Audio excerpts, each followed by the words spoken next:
Selamat sore, Assalamualaikum warahmatullahi wabarakatuh. Salam sejahtera bagi kita semua. Saya Yahya Kusuma NPM 21240 dari kelompok 18 Praktikan Lab Statistik Industri. Di sini saya akan mempresentasikan tugas khusus tes awal dari modul 7.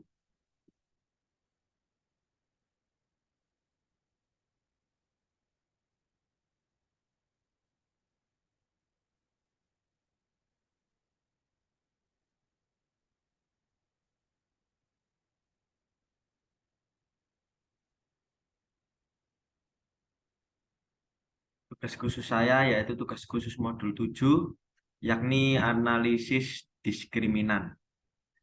Analisis diskriminan adalah salah satu teknik statistika dependensi yang dipergunakan untuk mengklasifikasikan suatu individu atau observasi ke dalam suatu kelas atau kelompok berdasarkan sekumpulan variabel-variabel.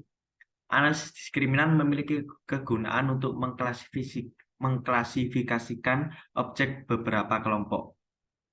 Pengelompokan dengan analisis diskriminan ini terjadi karena ada pengaruh satu atau lebih variabel lain yang merupakan variabel independen. Kombinasi linear dari variabel-variabel ini akan membentuk suatu fungsi diskriminan.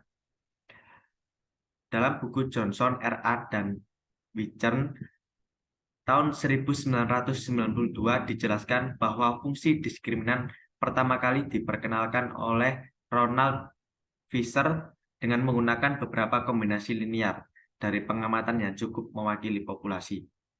Menurut Fisher, untuk mencari kombinasi linear dari P variabel bebas tersebut dapat dilakukan dengan pemilihan koefisiennya yang menghasilkan hasil bagi maksimum antara matrik peragam antar kelompok dan matrik peragam dalam kelompok.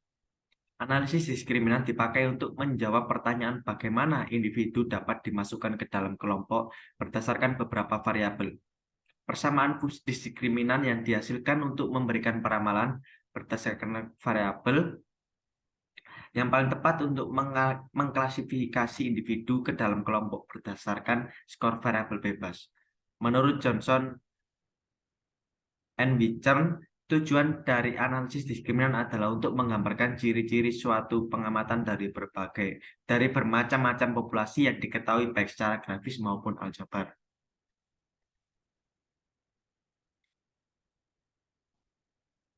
Tujuan dari analisis diskriminan yaitu yang pertama, mengetahui perbedaan yang jelas antar grup pada variabel dependen. Yang kedua, jika ada perbedaan, variabel independen manakah pada fungsi diskriminan yang membuat perbedaan tersebut. Yang ketiga, membuat fungsi atau model diskriminan dengan arti yang mirip dengan persamaan regresi. Yang terakhir, keempat, melakukan klasifikasi terhadap objek ke dalam kelompok. Manfaat utama analisis diskriminan adalah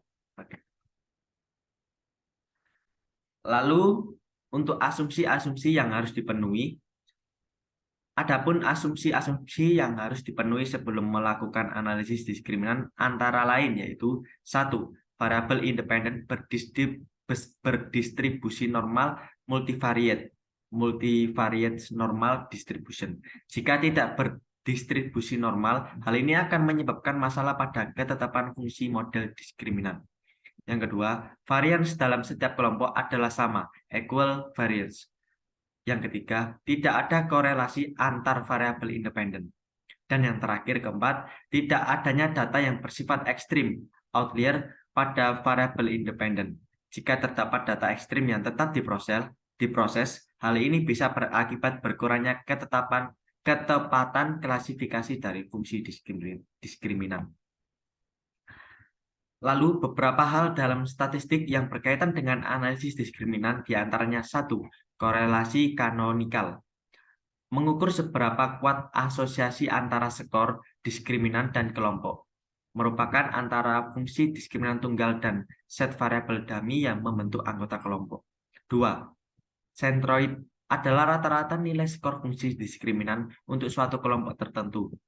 Banyaknya centroid sebagai kelompok yang ada sebab setiap kelompok mempunyai satu sentroid. Rata-rata untuk semua kelompok pada semua fungsi disebut sentroid kelompok. Ketiga, cutting score adalah nilai rata-rata sentroid yang dapat dipakai sebagai patokan mengelompokkan objek. Misalnya, kalau ada analisis diskriminan dua grup, cutting score adalah 0,15, keanggotaan suatu objek dapat dilihat apakah skor diskriminan objek tersebut di bawah atau di atas cutting score. Keempat, diskriminan loadings merupakan korelasi linear sederhana antara setiap variabel independen dengan skor diskriminan untuk setiap fungsi diskriminan. 5. Hit ratio merupakan nilai yang dapat menjawab berapa persen objek yang dapat diklasifikasi secara tepat dari jumlah total objek. Hit ratio merupakan salah satu kriteria untuk menilai kekuatan persamaan diskriminan dalam mengelompokkan objek. Berikut yang dapat saya sampaikan. Saya Yahya Kusuma, izin pamit. Wassalamualaikum warahmatullahi wabarakatuh. Terima kasih.